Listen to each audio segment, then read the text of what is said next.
there is that sense of feeling completely 100% comfortable in who you are, what you bring to the table, and knowing that you have the full right to be there as anyone else who's there. And that's not just in the workplace. I think it starts from such a young age, from when you're at school, and that confidence building that happens around making yourself feel like you do belong there, and that you are just as, you have just as much right to be there as anyone else. That's at school, university, workplace, society, in communities. It kind of just starts at that young age, and I think it just kind of builds and builds. So some of the things that we look at work, at the trust, for example, is like, how do we make sure that schools are places that young people can feel like they can be themselves, and that they can come and learn and be who they want to be. For me, it's like a principle, almost like in terms of a way of life that we just choose to have, that everyone chooses to have, in the same way you learn like right from wrong.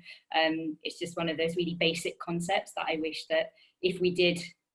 emphasize more in schools, or have that so ingrained within the curriculum and the way that we teach our young people about fairness and equality, then I think it wouldn't even be an issue that we would be looking at, hopefully, in the next 20-30 years time.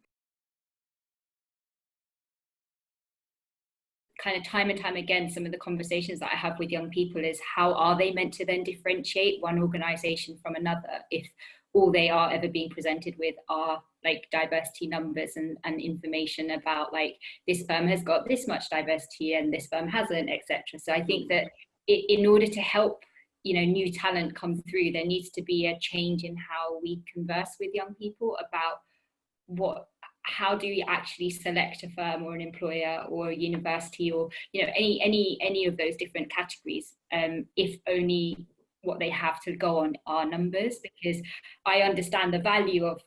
data. It is kind of a huge part of the work that I do at the trust, but there's also, I think, something that goes beyond numbers, which I think firms need to also recognize, which is the stories and the lived experiences of their staff, which I feel don't always come across as strong as some of the numbers do. And you can understand why numbers are used, because it is a common metric that kind of allows people to compare. But I think that there needs to be a shift, both in the way that employers approach that, how things like certain organizations that kind of put those